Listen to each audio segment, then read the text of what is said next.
So we said we could take a outdated mom and pop industry and add some technology to it. We could beat the competition from day one. Right. So instead of us going out and doing the cleanings, we were working with mom and pop shops who were independent contractors. We would send them to do the cleaning. And having our 9-to-5 allowed us to do certain things, right? It allowed us the cleaning business to be supplemental and not just relying on it. So I can operate differently if it's a business that's helping me and not just the only thing I need.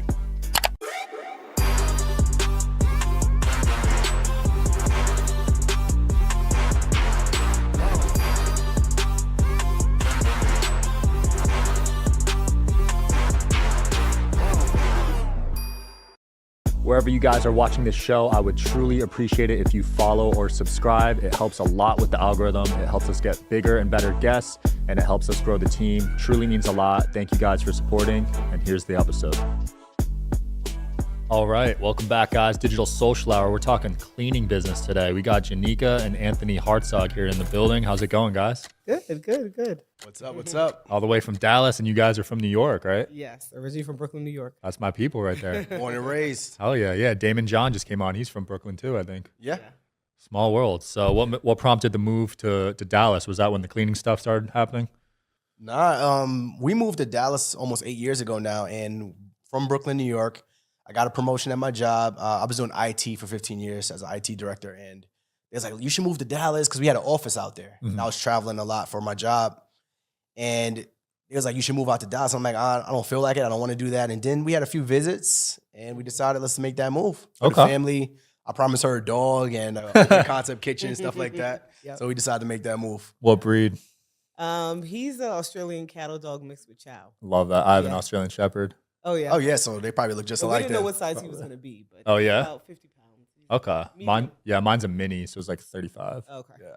Damn. This can go to 70, or maybe he'll stay where he's at. Okay. Yeah, I feel that. Apartment. Okay, we'll see. So I want to talk about from IT, you guys went into cleaning, right? And why did you decide to go into the cleaning industry? Because that's such a random industry, right? Yeah. Right. So we had $114,000 of debt, and I'll let you tell that story. No, yeah, we had $114,000 of debt, and we were paying it off. We were side hustling, raising our income, and the cleaning business was something else to raise our income, essentially. He had brought the business to me, and I'm like, that doesn't make sense. Never heard of it. Never spoke about having a business. Why would we do that? All those questions. And so once he got more information, that's when we got started. About 6 years ago now, or November will be 7 years. So we got started while paying off debt, while working on 9-to-5s with the cleaning business. Wow. So $114K in debt. How did that happen? How long did it take to compile that much debt? Ooh, to compile, I don't know. To pay off took 23 months. Okay. But what it consisted of was I went to graduate school, so I had a private student loans. He had undergrad loans. We had a new car when we moved to Dallas, and then some credit card. Wow. So that's what it consisted of. So I guess how long it took if you start counting from undergrad. Yeah, but when we got married, we combined our finances. So Got a it. lot of people talk about, I want to have separate finances, separate bank accounts. When we got married, we believed that we should combine everything. So her debt and my debt, we just combined it, and we realized that we had $114,000 of debt as a family, as a newlywed couple. Jeez. And we were like, let's try to figure this out. How are we going to proceed from here? Yeah. And honestly, that's probably a common issue if you're going to college. Yeah. Yes, absolutely. And the fact that you paid it off in 2 years, that's the uncommon part. I feel like most people have debt for 10, 20 years if they're going to college. You know what I mean? Yeah. I mean, that's the standard. It's kind of like, what's the reason? Why are we rushing to pay this off? That's what it was. But then after we started, it became like a game. It's like, okay, we can do this. We can pay it off. And so the goal was to pay it off on my 30th birthday, and we did that. Nice. Yeah. Yeah, because the interest is probably high on those, right? Student loans. Yeah, absolutely. At this point, we've paid it off in 2018, 2017. So Nice. it's far gone out of our heads now. What'd you guys do to celebrate that day? We pressed the button together. And then we literally pressed the button together on the computer, popped champagne. Let's go. Went to Houston to celebrate my 30th birthday with family and friends. And then in May, we went to Maldives and Dubai. Damn. We did like a debt payoff and celebrating our wedding anniversary in one. Wow. You would think that once you pay it off, it's like going to be this. We obviously traveled, but once you hit that button, you hit submit, there's no confetti that comes down. There's no like, oh my God, like the debt freedom people don't come and help you out. They're like, no, you press the button, it says submit. Then it takes a few days to process. Yeah. And you waiting, you're trying to anticipate it. And the next thing you know, it says you got the email saying, you have paid off your student loans. And we pressed that button, and that was pretty much it. But we didn't really celebrate until we went to Houston and did our own thing. Nice. Shout out to the Science of Scaling podcast hosted by Mark Roberge. It's brought to you by the HubSpot Podcast Network, the audio destination for business professionals. Each week, Mark, founding CRO at HubSpot CRO and senior lecturer at Harvard Business School, interviews some of the most successful sales leaders in tech to learn the secrets, strategies, and tactics to scaling company growth. He recently had on the head of sales from OpenAI, and that was a very interesting episode on the future of AI. Listen to the Science of Scaling wherever you get your podcast today. Nice. And you guys haven't been in debt since, so congrats. Yeah. And the business has grown tremendously. I want to talk about the first year, what that was like, because you were still working your 9-to-5s the first year, right? And I'm still working my 9 to 5. Oh, you still are? Yeah. Wow. Yeah. We got to get We'll into talk about that. Yeah. He's gone, but I'm still there. Okay. So yeah, first year, walk me through that. You're learning a bunch. You probably made a ton of mistakes. What was that like? So revenue first year, I think, was about 75,000. Our first year, it was a learning curve. I think at month 8, we were like, should we do this? Is it worth it? You know, we don't need it. We have our jobs. We are high income earners, just 2 of us, no kids. So those were the things that we were discussing during that time. But it was just a learning about what marketing really is and what the business really entails, and how, you know, they say the customer is always right. And are they really? And how do you handle that? And then learning our strengths and weaknesses, right, for the business. So he was in IT, so he would handle the back end. I'm a mental health therapist, so I would handle the clients that aren't so happy and the people that we were working with. So that was another thing that we had to learn during that time, because this was our first business ever. We didn't have any business schooling or anything. So that was part of the learning process. So was it profitable the first year pretty much? Yeah, it was profitable. We weren't tracking it as well as we should have been. It was profitable. We didn't get an accountant to really look over the P&Ls probably till like year 2. Yeah. That's what I did. I mean, they don't teach you that, to be honest. So you're just doing it, and then you're like, oh, what are taxes that first year? You know what I mean? Oh, that was a big one that got us, sales tax. We didn't know we had to charge that. Sales tax is high. But what we did was we were following the Profit First model by like Mike McAllowitz. As a book, and it just literally tells you how to manage your business finances as a first-time business owner, essentially. Yeah. So we were just taking out a small percentage for taxes, about 15% for taxes, about 10% for like owner's draw and stuff like that, so that by the time tax season came around, we already had some of this stuff saved. And that's how we were managing our finances at the very beginning of our business. We didn't really know what to do, but this book kind of helped us out. Right. 75K first year is pretty impressive. Was that all word of mouth, or were you running paid ads? We were doing paid ads. Okay. From the very beginning. From the very beginning. Got it. Because the way we run our business is not like the typical mom and pop shop. So we realized that if we could take an outdated industry, I know everyone's talking about like the Cody Sanchez's and stuff like that, but 2017, this really wasn't a thing, owning a residential cleaning business, a remote cleaning business. So we said we could take a outdated mom and pop industry and add some technology to it.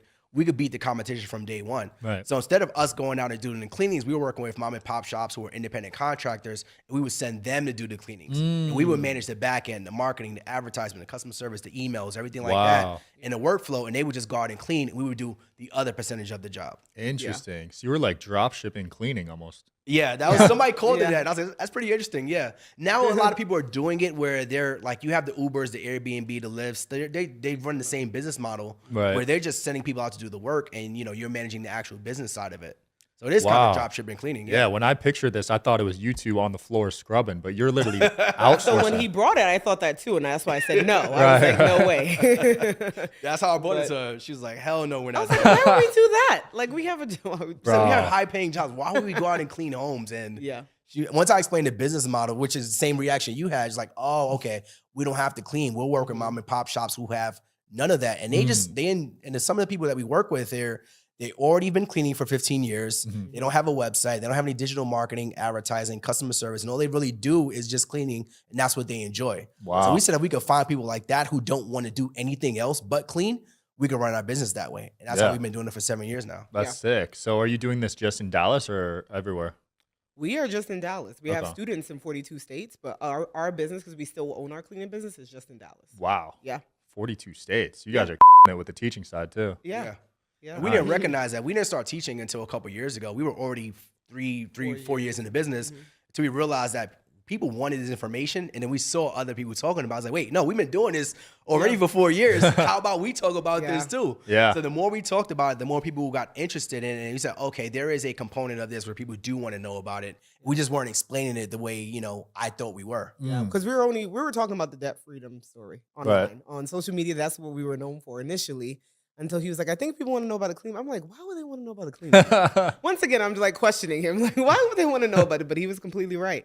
And so now most people know us for that. They don't even know we have a debt-free story or anything like that, but just the cleaning part of it. Wow, my man's a visionary out here. He absolutely is. He absolutely is. I'll give it to him. Even when we were on Good Morning America, it was like the whole story was 3 minutes, but the last 15 seconds, they said, oh, yeah, they own this cleaning business. Yeah. And it was the whole story is about the debt freedom journey. And it was like, wait, what's that 15 seconds? People want to know more about that. And that's the part of the story that kind of took off. People started asking questions about. Yeah. Nice. And from there, you got into the teaching side, right? Because at that point, the business has done hundreds of thousands. Yeah. So you were able to go out there and teach. And it's such a specific thing that there's not many people that could teach it. Right. Because you guys did it for 4 years. I feel like anyone else teaching it doesn't have the experience you guys did. Yeah. You sound like him. He says that. And I'm like, people don't, in this day and age, people don't feel they need experience. They just jump in. Oh, I hate when I see courses about like people that don't actually do it. Yeah. Like that pisses me off, actually.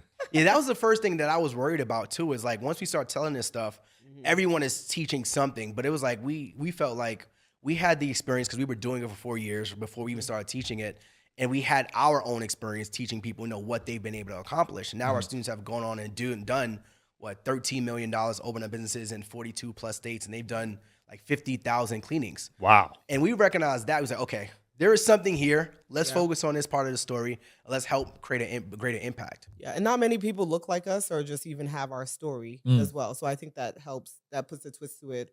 We're a couple. We're from Brooklyn, New York. Yeah. All those things. So Plus, you came from that much debt. I mean, Yeah. that's a crazy story. It's like almost inspiring to a lot of people, I feel like. Yeah.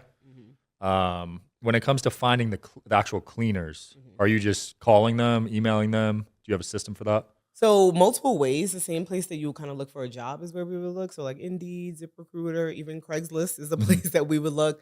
We also like to do a lot of referrals when it comes to that. So if we hire someone, asking them, do they have family and friends that would want to be part of the process? Right. And we do an extensive process of background check. We, they have to have their own cleaning supplies. They have to have their own car, that type of stuff, because they are a contractor. So they operate as themselves. They also have their own insurance.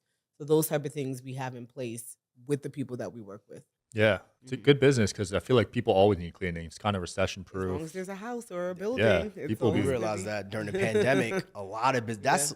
That's when we started really focusing on the teaching side of it, because a lot of businesses went down during the pandemic. Right. But we saw a huge spike during the pandemic. Everyone wanted their homes clean. They became germaphobes. And the was a brand new thing, and it was like, okay, this industry is pandemic proof, right? There's a pandemic that's happening. Cleaning was identified in Dallas as essential workers. Yeah. We said, oh, we can still operate our cleaning business. They can still go out and clean. We can run our business from our home, and we can still make money. And that's when we said, okay, this is really something that we need to be sharing, that we can share a lot more. Nice. A lot of people lost money during, but you guys were actually it. Yeah. That's cool. We went, our revenue, the pandemic happened in Dallas in March.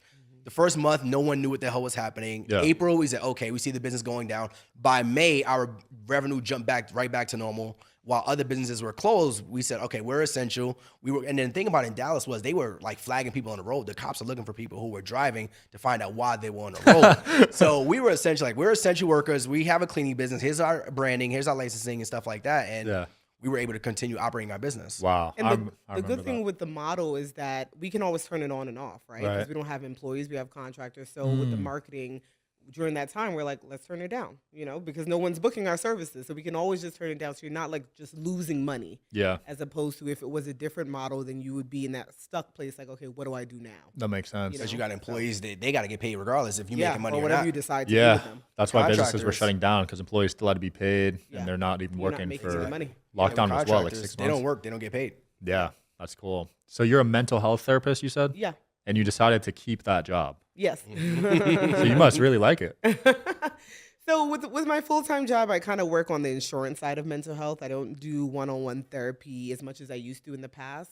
Once we had our baby, I let that part go for a bit because it's taxing Right. to hear everybody. Everyone's is. traumas. Yeah, it's taxing. Not to say I won't ever get back into that, but yeah, I still have my job. You're gonna ask me why. I don't have a straight answer.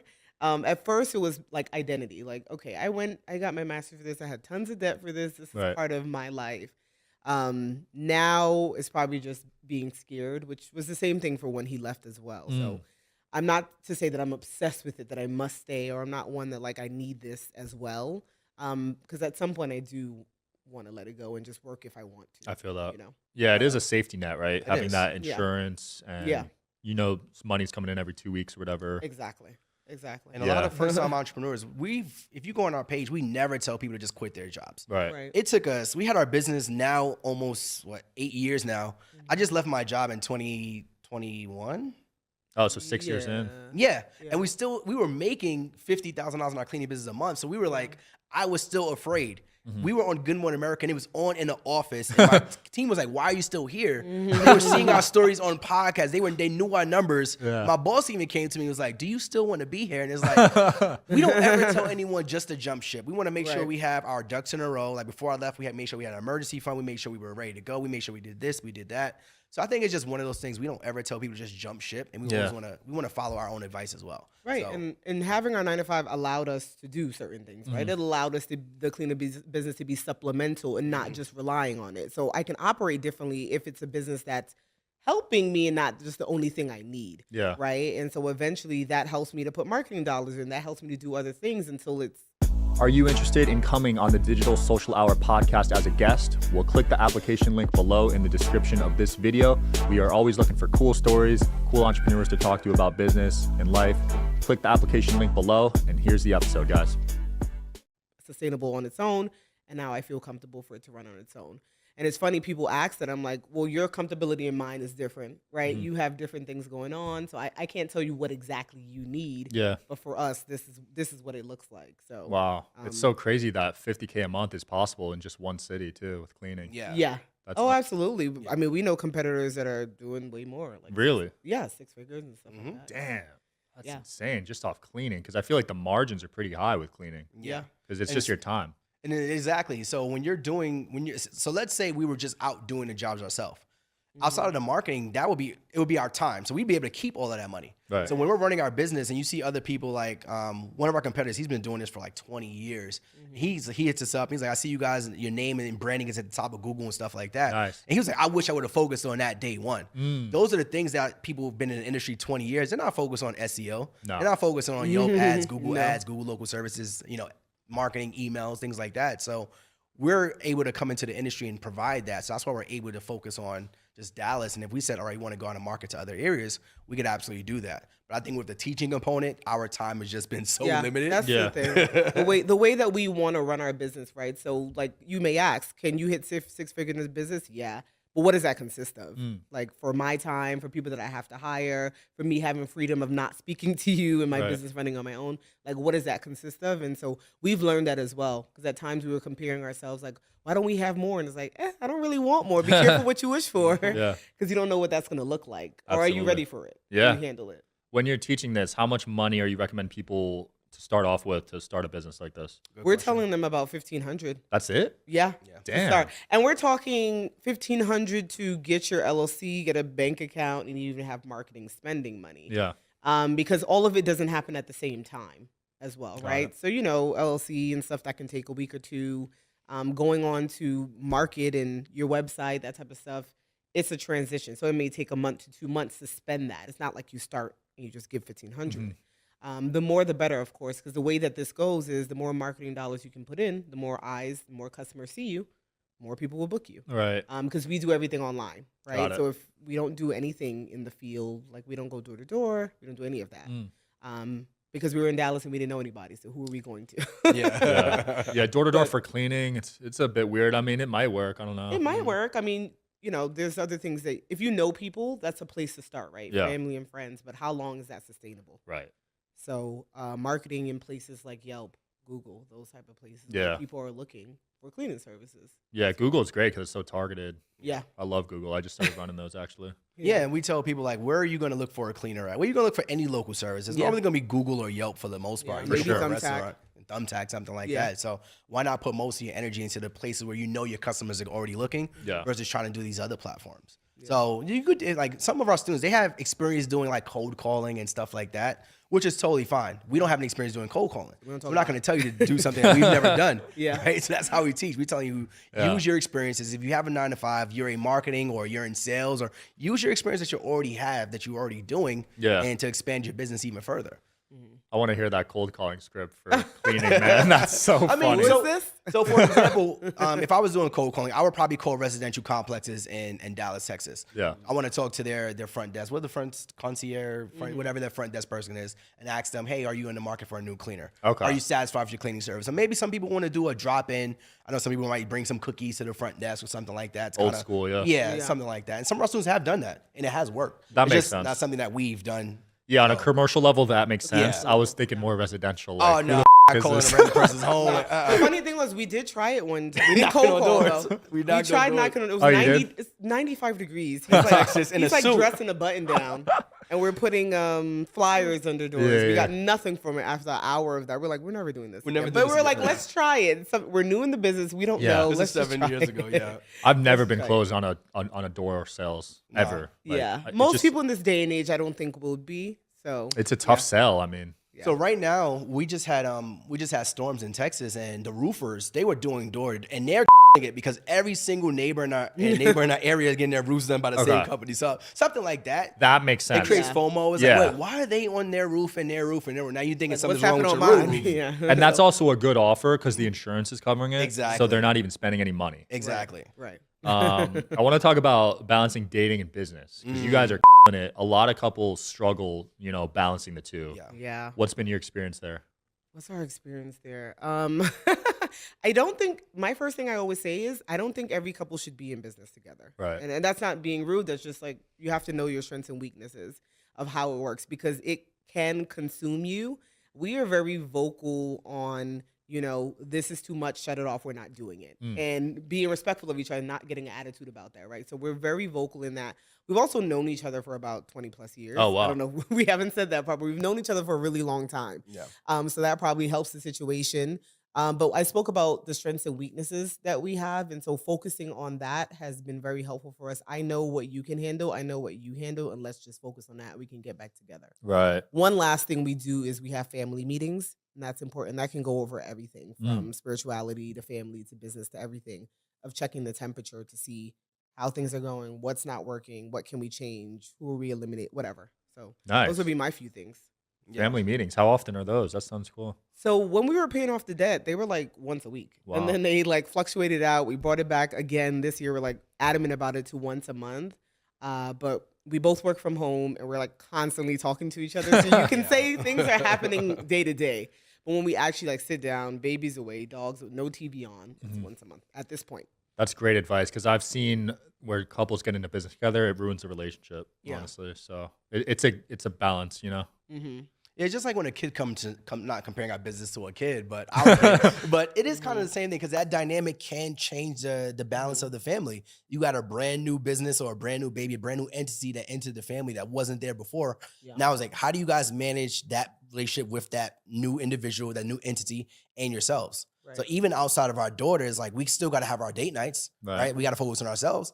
All right, we still got to have date nights outside of our business because if we don't, and we go to the business meeting and we're just talking about business all the time, that creates a rift between us too. Facts. So if the business is going bad, the relationship is going bad. It was Oh, like, we yeah. got to be able to separate the two. Yep. Mm-hmm. That used to happen to me because even on date nights, I would just talk business the whole time. I'm Yeah. the same way. Yeah, Oh, Unfortunately. he will go forever. I'm the one stopping it, by the way. If anybody needs to know, it's me stopping it. She's like, But yeah. Tony, not tonight, no Yeah, business. yeah. And it's like, all right, I shut it off. We're done. I'm focused on the relationship again. Took me a while to get out of that. Yeah, my girl would give me a kick under the table. I just go on and on, man. I get so excited about business. Yeah. But it happens, especially at the beginning with the business when we were the only ones answering the phone, doing things. If we got an angry customer, it would ruin our night. It was one time, remember, it was Valentine's Day, and we're like pissed because this person's like, I'm going to leave a bad review. People just go on, and we're like, listen, we got to go out. Let's just go out. It's Valentine's Day. Let's just go out. And that's what we did. So we're very intentional about it, really, of knowing when it's becoming too consuming. We need to stop it here. And he's like, well, business doesn't stop. I'm like, yes, it does. And this house is stopping. And it's stopping right now. We're about to watch some Housewives. Like, it's stopping right now. So that's important. I think Makes just sense. being intentional about it as well. Yeah, reviews must be brutal, right? Because yeah. people are strict, especially with restaurants, and cleaning probably even stricter. Oh, it's even worse. Because if you go to a restaurant, you're probably not going to leave a bad review. If things didn't go 100%, you're probably like, all right, cool. I'll just never go back. Right. In my house. And you're in my house. You're in my sanctuary. This is my private area, and something didn't go to your liking. You're going to be pissed off. And Yeah, you paid yeah. a premium. And you paid a premium for that luxury. service. It's not like another service, right? You're paying a premium for this. You normally expect premium service. Yep. So some of the things we try to use to make sure we get in front of getting bad reviews is, number one, the review doesn't happen at the point of the cleaning. It happens when it gets to your website. So now they are on our website. They see we're a premium service. Now they're probably calling us, right? So making that experience the same amongst everyone. So now it's like, all right, who am I speaking to? What can I provide? How can we help you? But then also setting expectations. So we tell you what time we're going to be there. Another thing we do is we give you arrival windows. So it's like if we say we're going to be there between 8 to 10 a.m., we're going to make sure we're there between 8 to 10 a.m. Just like the cable guy gives you 8 to like noon, we say we're going to do a 2-hour arrival window. Our goal is to get there within that arrival window every single time. If we can't get there, we will give you a discount or we'll call you and let you know in advance. Setting expectations. We let you know after the cleaning, we're going to call you to make sure you're satisfied. Our cleaner's going to do a walkthrough, make sure you're satisfied. And then also, once we get them on the phone, we want to find out, are you satisfied? Were you good? Are you happy? We call every single client. Every single client. Every client? Our Every team single- does, our yeah. team- not- Our team, But our when team we started, calls every single the team client. was us.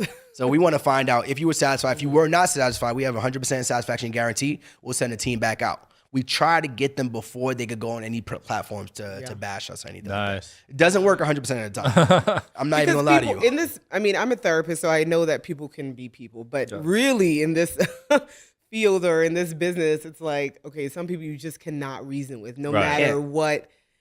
You can't avoid the review. It is what it is. You could have done everything right. You could have done one little thing, and it is what it is. So you just gotta stand by your policies you have in place and kind of take the L and understand that you're gonna get It that happens, review. yeah. It happens. I've gone through like So- 5 clean ladies out here. Yeah. It's tough finding good ones. That's what people say. Yeah, I think they're so gassed because they're cleaning all day. Yeah. So like they're not putting in 100% effort on your specific house because they Right. got to clean 4 more after. You know what I mean? And that's the thing. It's a difference when you hire a person versus a company. That's what we tell people all the time because they're like, oh, this is a bit pricier. We are pricier than if you're hiring a person because then a person, if they don't show up, who you going to? You're going Right. to find another one. A person, if they steal from you, who you going to? Hopefully you find them. You don't know. But a company, it can be a different person. If this person didn't do well, and then we can keep the same person with you if you're Yeah. available, those type of things. So it is different compared to an individual. That makes versus sense. Booking with a company. What are you guys currently working on now, and what's next for this year and next year? Oh, we're always trying to do bigger. And also just with the cleaning business, we're like, okay, how can we continue profit as well? Like, how do we make sure our profit margins are well? That's something that we focus on. In team building is something that we focused on. Once we had our daughter, we finally put like a manager in place. Mhm. Prior to that, it was just us for 5 years Wow. managing. We did have VAs, but it was just us managing. So growing our team is important. Impacting more students in Mhm. different ways, figuring that out as well. That journey for our student is important for us this year. Yeah, so we've hired, when we first started, it was just us. So now we have an operations manager. This is why we could sit here and do a podcast because she's running the business for us full time. Yeah. She has a customer service agent. She has a customer service manager. So she has a full team under her. Nice. And we've also expanded to another area and a subsidy of Dallas as well. So thinking about if we want to keep that expansion model going, what that looks like for us. We've also dove in 100% into the education model because it's a lot. You could impact a lot more people across the world than just in Dallas, Texas, Yep. obviously. So I'm focused on the education model. We've brought some team members in house we used to also own a virtual assistant business for cleaning business owners, but we decided to take that business and bring it 100% into our education side. So now they're supporting our students on the emails, on the customer support. We have a community of over 250 students now in there. We've serviced over 2,000 students. So focusing on the education side, that's my role, that's my job, that's my day-to-day. Yeah. Making sure they're seeing success, making sure they're seeing results, and continuing to just grow our own cleaning business. I love that. Yeah, I think that's the right move because with education, you could scale not Yeah. even just countrywide, but worldwide. Exactly. You know what I mean? We've got our first student, not our first, our second student just launched in UK. Nice. In 2 weeks, he was like, "Hey, does this work in the UK?" He was like, "Well, not really sure, but I'm sure if they have cleaners there, we can figure it out." And then 2 weeks later, he said, "Hey, I got my first cleaner," and we're waiting for the next update. Hey, I got my first client now. Nice. So we got our couple UK students. We got some people in Canada. We was on Instagram Live, and him and his wife joined. It's like, "Hey, I'm looking into this model," and he came back. I was like, "I got my first client, got my first cleaner. Thank you guys." So awesome. Definitely expanding worldwide at this point. Yeah. Love it. Where can people find you guys and more about the course and business? So people can find our course in business at cleanandbusinessuniversity.com. We also, the heartrimony.com is where you can find us on YouTube or on Instagram, and that's the HARTRIMONY.com. Anything else I missed? I would say we also have a podcast where we teach people how to start remote cleaning businesses. Also, just about entrepreneurship in general. That's more than a side hustle podcast. And that's just us sharing our story, what we've learned about business, entrepreneurship, relationships, and life. Yep. Love it. We'll link it all in the video below. Thanks so much for coming on, guys. All right, No thank you for problem. having Thank us. you for having Yeah. us. Thanks for watching as always. See you tomorrow.